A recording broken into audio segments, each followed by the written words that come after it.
Ada yang pernah lihat burung ini? Yap, ini adalah jalak Bali, hewan endemik yang hanya ada di Pulau Bali, tepatnya di Taman Nasional Bali Barat. Jalak Bali memiliki bulu putih bersih dengan sayap dan ekor hitam.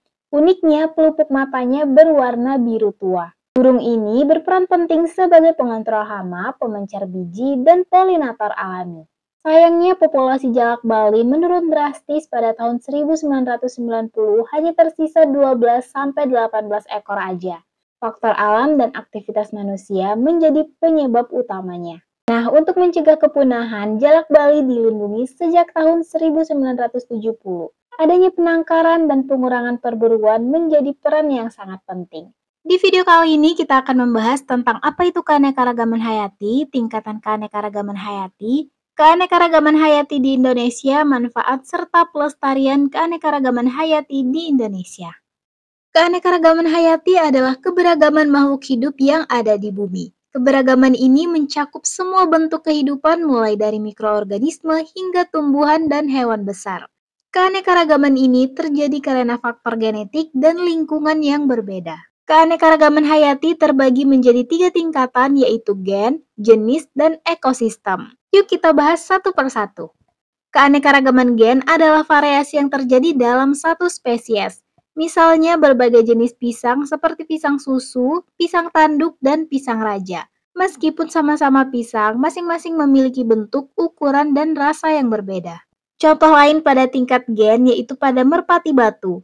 Burung merpati ini memiliki variasi yang cukup luas, terutama dalam warna dan pola bulu. Variasi ini merupakan contoh keanekaragaman tingkat gen dalam spesies yang sama. Warna bulunya bisa bervariasi dari putih, abu-abu, coklat, hingga hitam dengan pola polos, bercak-bercak, ataupun belang-belang. Selain itu, merpati batu dikenal karena kemampuannya beradaptasi dengan lingkungan perkotaan dan kemampuan navigasi yang luar biasa sehingga dulu sering dimanfaatkan untuk mengirim pesan. Selanjutnya, keanekaragaman jenis. Nah, keanekaragaman jenis ini terjadi antar spesies seperti pada pisang kelutuk, pisang mas, dan pisang raja. Mereka berbeda spesies meskipun sama-sama pisang. Contoh lain dari keanekaragaman jenis yaitu pada burung elang, burung kutilang, dan burung jalak. Ketiga burung ini berbeda spesies meskipun sama-sama burung. Selanjutnya, keanekaragaman ekosistem. Keanekaragaman ekosistem ini adalah variasi yang terjadi antar ekosistem. Contohnya hutan hujan tropis yang penuh dengan pohon besar dan hewan liar. Hutan mangrove yang berada di pesisir pantai dan sabana yang didominasi oleh rumput dan hewan mamalia kecil. Kalian tahu nggak sih kalau Indonesia adalah negara dengan keanekaragaman hayati tertinggi kedua di dunia setelah Brazil?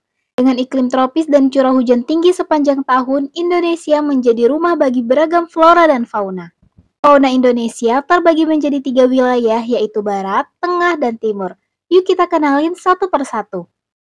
Hewan di wilayah Barat memiliki ciri khas seperti hewan Asia sehingga disebut dengan hewan asiatis.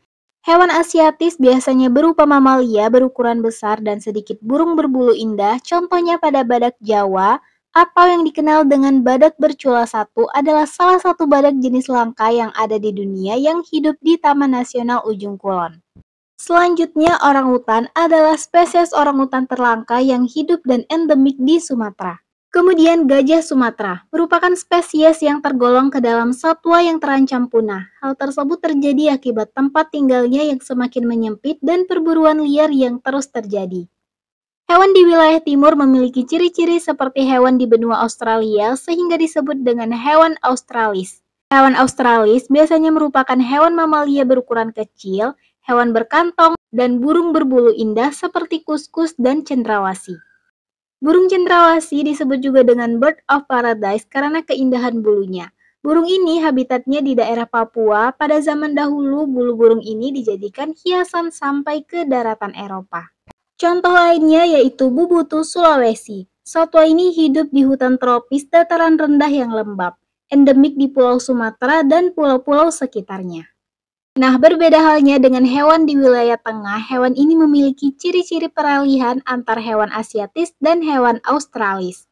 Contoh hewan peralihan yaitu anoa dan komodo. Anoa dikenal juga dengan kerbau kerdil yang merupakan hewan endemik di daerah Sulawesi dan Pulau Buton. Hewan ini suka berendam di lumpur, hidup soliter, dan hanya akan bertemu dengan kawanannya jika si betina akan melahirkan. Komodo merupakan hewan endemik yang hanya ditemukan di Provinsi Nusa Tenggara Timur. Habitat komodo perlu diperhatikan karena dapat terancam oleh perambahan, pengembalaan liar, dan kebakaran. Hal-hal tersebut dapat mengganggu keseimbangan ekosistem dan mengancam keberlangsungan hidup komodo dan mangsanya. Bukan hanya fauna, Indonesia juga kaya akan flora, mulai dari lumut, paku, hingga tumbuhan berbiji. Beberapa tumbuhan di Indonesia merupakan tumbuhan endemik yang tidak ditemukan dimanapun di dunia. Dengan bentang alam Indonesia yang luas, mungkin saja masih ada spesies tanaman yang belum teridentifikasi. Contoh flora Indonesia yaitu tanaman buah merah. Tanaman ini biasa dijadikan sebagai jamuan dalam pesta adat bakar batu oleh penduduk Wamena, Papua. Sebenarnya tanaman ini merupakan pandan-pandanan. Buah tanaman ini memiliki kandungan tokorefol dan beta-karotin sebagai zat antioksidan. Tanaman ini dapat dijadikan sebagai obat anti kanker dan membantu meningkatkan imun tubuh penderita AIDS. Contoh lainnya yaitu pohon cendana. Pohon ini merupakan penghasil kayu cendana dan minyak cendana. Kayunya dijadikan sebagai rempah-rempah, bahan dupa, aromatik, campuran parfum, serta sangkur keris. Wangi cendana ini menjadi wewangian primadona di daerah Eropa. Tanaman cendana adalah tanaman asli Indonesia yang banyak ditemukan di Nusa Tenggara Timur. Selain itu, Indonesia memiliki lebih dari 76% wilayah berupa lautan. Laut Indonesia juga memiliki keanekaragaman hayati yang tinggi. Biota laut yang dimiliki beragam, baik itu protista, tumbuhan, ataupun hewannya yang belum sepenuhnya dieksplorasi. Ini merupakan harta karun laut kita. Keanekaragaman hayati tidak hanya bermanfaat langsung bagi manusia, tetapi vital untuk kelangsungan ekosistem yang sehat dan seimbang. Dari gambar ini, kita bisa lihat bahwa hutan hujan tropis dengan keanekaragaman hayati yang tinggi mendukung kelestarian ekosistem jauh lebih baik dibandingkan dengan ekosistem monokultur. Contoh manfaat keanekaragaman hayati yaitu pada tanaman kunyit. Tanaman ini banyak ditemukan di Indonesia dan biasanya digunakan sebagai bumbu masakan. Kandungan kurkumin pada kunyit dapat meningkatkan imun tubuh loh. Selain itu, kandungan vitamin dan antioksidannya dapat mencegah penuaan dini. Selanjutnya, tanaman ulin. Tanaman ini merupakan tanaman asli Pulau Kalimantan. Kayu tanaman ini tahan terhadap rayap, perubahan kelembapan dan suhu serta air laut. Sehingga baik digunakan untuk pondasi bangunan dalam air, atap rumah, kusen, dan pintu.